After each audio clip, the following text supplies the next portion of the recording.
Le 17e sommet de l'Organisation internationale de la francophonie, l'OIF, vient de se terminer à Erawan, en Arménie. Les journalistes et les observateurs se sont polarisés sur l'élection de la nouvelle secrétaire générale et sur le duel de dames que cette élection a provoqué. Pourtant, est-ce que la priorité est bien là? Et est-ce qu'on ne devrait pas plutôt réfléchir à ce que la nouvelle secrétaire générale a appelé la boussole de l'OIF, c'est-à-dire sa finalité au XXIe siècle? Si l'on reprend l'histoire de cette organisation, elle a été créée par ses pères fondateurs pour défendre et promouvoir la langue française. Très vite, on s'est rendu compte qu'il fallait évidemment adjoindre des missions et des programmes sur la culture et sur l'éducation qui permettent justement de promouvoir cette langue. Au début des années 90, l'OIF a jugé bon d'adjoindre de nouvelles priorités à sa mission, qui portaient sur le respect de l'état de droit, la bonne gouvernance et les droits humains. C'était la grande période du droit de l'hommisme, avec des actions également sur la prévention des conflits et la paix. Enfin, l'équipe qui vient de rendre son tablier, lorsqu'elle a été élue la dernière fois, avait voulu développer un volet économique sur la mission de l'OIF. Et vous avez remarqué qu'au sommet d'Erawan, le président Macron, qui a une responsabilité particulière en tant que président de la République française, a pointé du doigt qu'il fallait que l'OIF soit particulièrement soucieuse de la jeunesse et qu'elle devait aussi lutter acharnement contre l'obscurantisme et en particulier sur celui dont pâtissent les femmes.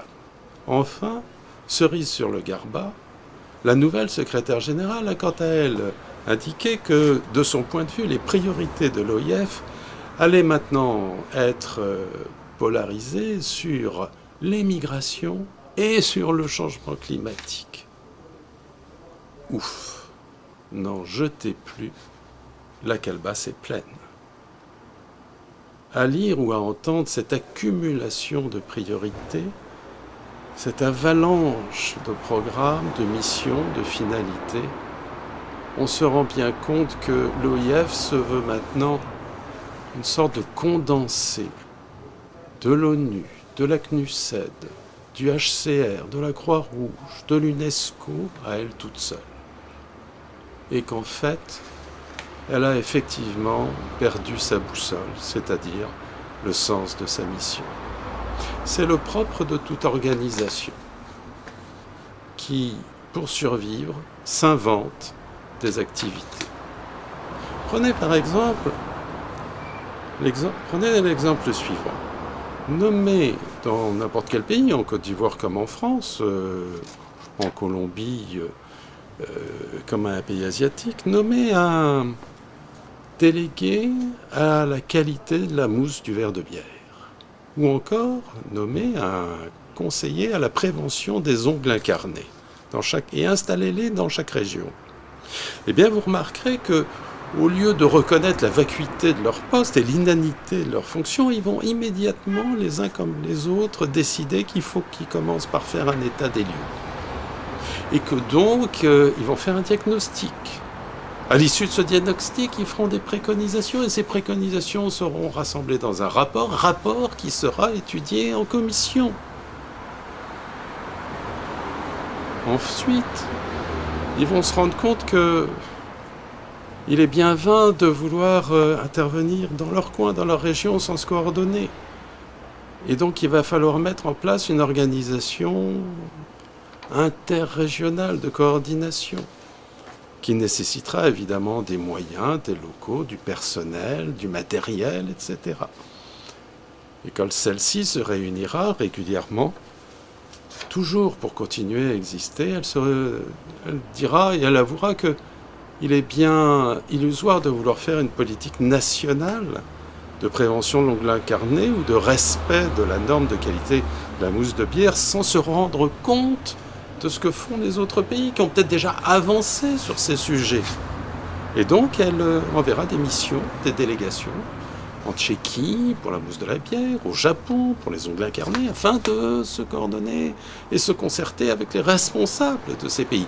Et d'ailleurs, s'ils n'en ont pas, leur suggérer qu'il est grand temps qu'ils nomment eux aussi des responsables de l'ongle incarné ou des hauts conseillers à la mousse de la bière, etc., etc. Je caricature à peine en disant que c'est ce que fait l'OIF aujourd'hui. Elle empile des missions, elle empile des priorités. Elle crée des programmes à tout va parce que tout simplement, elle a perdu le sens de sa mission. C'est d'autant plus affligeant que pendant ce temps-là, la langue française, elle, est agressée en permanence, au quotidien et partout par la langue anglaise. Dans la publicité, dans le commerce, dans les médias, dans les organisations internationales qui devraient l'utiliser, comme les Jeux Olympiques ou la Commission européenne, petit à petit, elle cède la place. Elle la cède d'autant plus que les Français sont bien les derniers à défendre leur propre langue, ce qui est tout à fait scandaleux. Mais c'est vrai que la priorité d'aujourd'hui de l'OIF n'est pas là. Elle est bien évidemment de faire des sommets, ce qui permet de payer des salaires, de distribuer des per diem et de distribuer des subventions. La langue française, elle, se débrouillera comme elle pourra. Merci.